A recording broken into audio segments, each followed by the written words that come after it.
Number 1 نبی وہ جو انسان ہو، نمبر 2 نبی وہ ہے جو مبعوث من اللہ ہو، یعنی اللہ کی طرف سے ہو، دلیل نبوت کے ساتھ وہ نبوت کی بات کرے۔ اور نبی ہونے کے لیے تیسری بات جو ضروری ہے، معصوم عن الخطا ہو۔ نبی وہ ہوتا ہے کہ جس کو اللہ گناہوں سے بچاتا ہے۔ میں یہ نہیں کہتا نبی وہ ہوتا ہے جو گناہوں سے بچتا ہے، میں کہتا ہوں نبی وہ ہوتا ہے کہ جس کو اللہ گناہوں سے بچاتا ہے۔ بچنا اور ہے، بچانا اور ہے۔ نبی معصوم عن الخطا ہے۔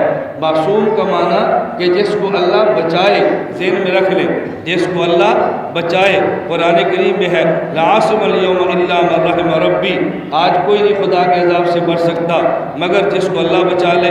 ایک ہے بچنے والا، وہ عاصم ہے، ایک ہے جس کو بچایا جائے، وہ معصوم ہے۔ ہم نبی کی شان میں یہ نہیں کہتے نبی وہ صاحب ہوتا ہے جو عاصم من الذنب ہو، ہم کہتے نہیں نبی وہ ہے جو معصوم من الذنب ہو۔ ہم یہ نہیں کہتے نبی وہ جو عاصم من الخطا ہو، ہم کہتے جو معصوم من الخطا ہو۔ ایک ہے گناہ سے بچنا اور ایک ہے گناہ سے بچانا۔ نبی کے ذمے صرف بچنا نہیں ہے، بچانا خدا نے اپنے ذمے لے لیا ہے۔ اگر بچنا نبی کے ذمے ہوتا تو شاید گناہ ہو جاتا، لیکن خدا نے بچنا نہیں، بچانا اپنے ذمے لیا ہے۔ اور بچانا اپنے ذمے کیوں لیا ہے؟ اس کی وجہ یہ ہے، ہم کہتے ہیں کہ نبی اعلان نبوت خود نہیں کرتا بلکہ اللہ نبی سے اعلان نبوت کراتا ہے۔ تو جو اللہ اپنے نبی سے اعلان نبوت کراتا ہے وہ اللہ نبی کو گناہوں سے بچاتا ہے۔ جو اللہ نبی کے سر پہ تاج نبوت سجاتا ہے وہ اللہ اپنے نبی کو تمام قسم کے گناہوں سے بچاتا ہے۔ میں اس لیے کہہ رہا تھا ہمارا نظریہ یہ نہیں ہے کہ نبی گناہ سے بچتا ہے، ہمارا نظریہ کہ نبی کو اللہ گناہ سے بچاتا ہے۔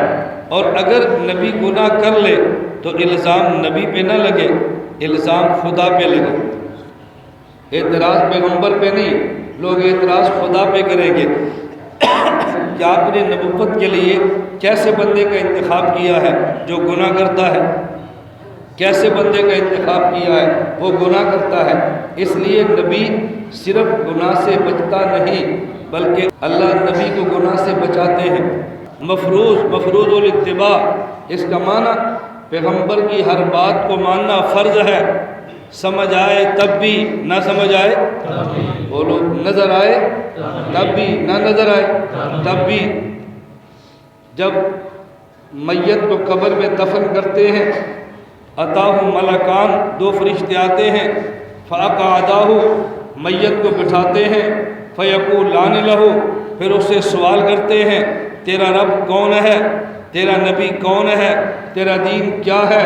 وہ فرشتہ کہتے ہیں ربی اللہ، انسان کہتا ہے ربی اللہ، میرا رب اللہ ہے، نبی محمد، میرا نبی حضرت محمد صلی اللہ علیہ وسلم ہے، دینی الاسلام، میرا دین اسلام ہے۔ کبھی قبر میں کسی کو بیٹھے دیکھا؟ بولو، منکر نکیر کا سوال سنا، اس کا جواب سنا؟ نہ دیکھا نہ سنا، لیکن نبی مفروض الاتباع ہے، نہ نظر آئے تب بھی مانتے ہیں، نہ سمجھ آئے تب بھی مانتے ہیں۔ ہمارے کندھے پہ کون ہے؟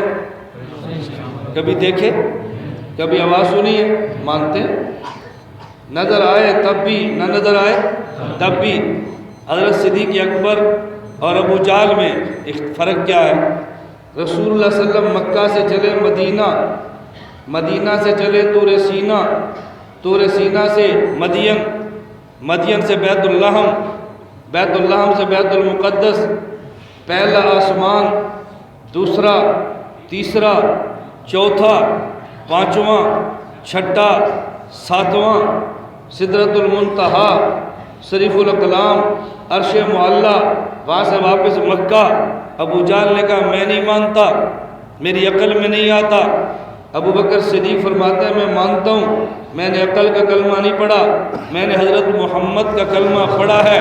تو جو پیغمبر کی وجہ سے عقل کو چھوڑ دے صدیق کا بیٹا ہے، اور جو عقل کی وجہ سے نبی کو چھوڑ دے ابو جہل کا بیٹا ہے۔ ہم ابو جہل والے نہیں ہیں، ابو بکر صدیق والے۔